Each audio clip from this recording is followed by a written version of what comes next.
This airplane is not a complex airplane. It's a fixed pitch and fixed landing gear airplane. So the maintenance cost would be what you would expect in any airplane in that class. So basically, like I said, we spent about $48,000, I believe. That includes $3,000 in pre-buy when purchasing the airplane. I believe some of the pre-buy was covered by the original owner or the previous owner.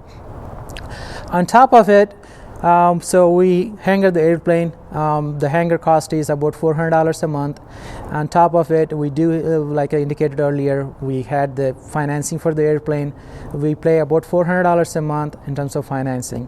So the fixed cost per month would be like $800, which includes the hangar and financing.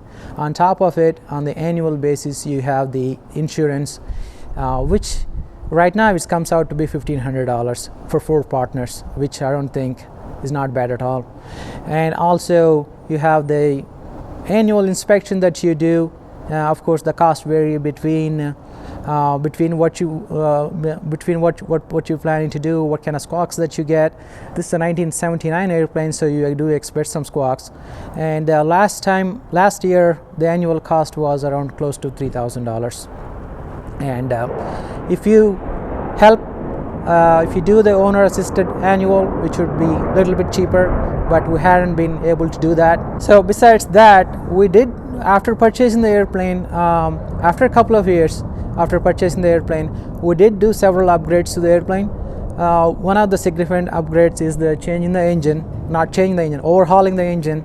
So when we bought the airplane, the engine was close to TBO, that is time before overhaul, so roughly 1,800 hours, whereas the overhaul is 2,000 hours. So we put about 300 hours probably on the airplane before we overhauled it. We knew that we needed to overhaul the airplane.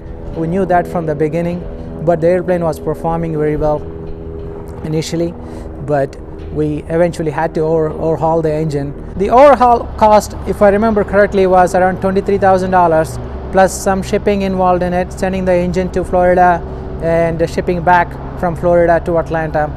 And installation cost, which was included as part of the annual, was around $2,000. So at that time, I believe with the overhaul and annual, and we had some other squawks that we had to fix, I think we probably spent like close to $28,000. That includes the annual and the overhaul. On top of that, we had to upgrade the GPS. So originally we had a Grumman 430, and we used this airplane on instrument conditions on IFR. I'm an instrument rated pilot. So we had originally when we bought the airplane, we had a Grumman 430. So we had upgraded the airplane with Grumman 430W, which is a WAS capable Grumman 430. So that will help us, in order for us to help us with doing approaches and things like that. I believe we swapped out the unit from 430 to 430W. I believe on top of the base unit, we had to spend about $5,000 more to get to that 430W. I believe our money is well worth it, especially considering we're flying in instrument conditions from time to time. Recently, in last year, in 2018, late 2018, we had put a new ADSB in and out receiver, which is a Grumman 435.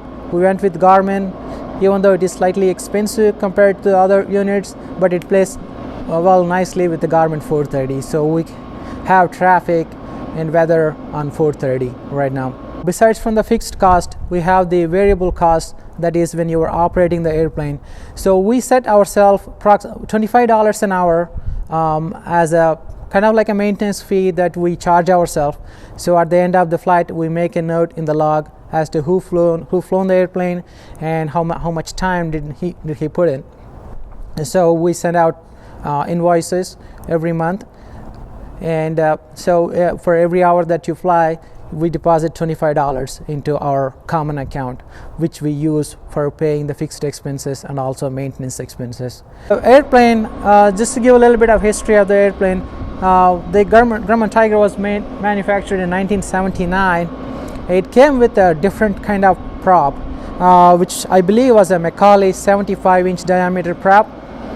The previous owner had changed that prop because the factory had a limitation on the usability of prop RPM, or they have restriction on the usability of the prop between, I believe, 1750 RPM to 2300 RPM.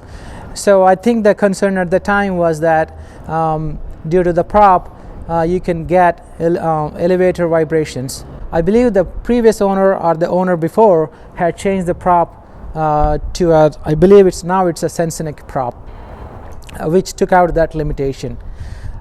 Besides the prop, the airplane also has a different cowling from where it came from the factory. I believe it's called Lepresti cowling.